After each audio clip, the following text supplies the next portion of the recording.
we believe that INEC has to prove itself. It has to prove the results it announced were true and were real. There are 176,600 polling stations. That's a lot of polling stations.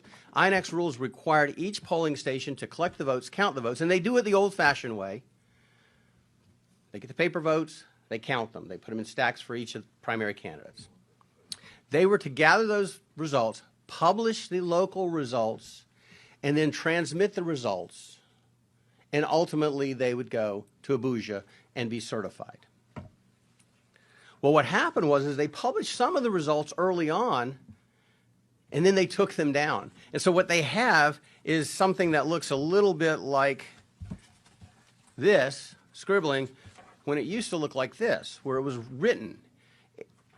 Someone didn't like the results. That's what appears to have happened. Dr. Ogebe observed it happening. So what we have is vote rigging, vote buying, and bribery.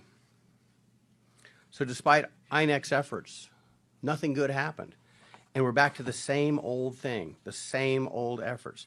So what do we do?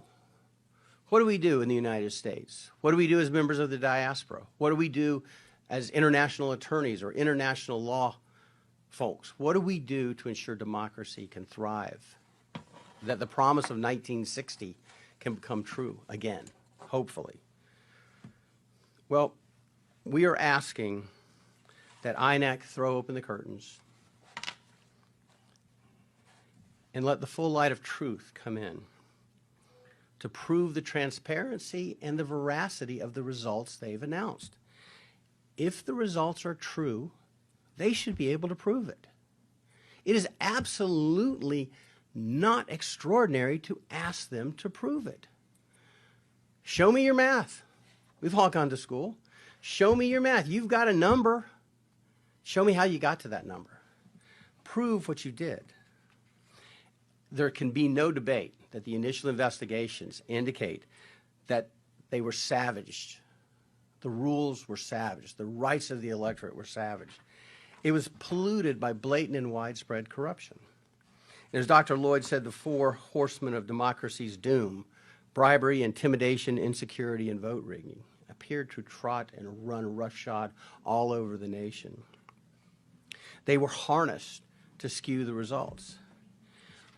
We, NADECO, call upon the people of Nigeria to act peacefully, but to demand that proof be provided to them, that INEC prove the results they've announced. We also call upon the international community to join together with the Nigerian judiciary in a concerted effort to condemn and set aside the hastily announced results and instead proceed with the solemn seriousness this deserves. Again, one of the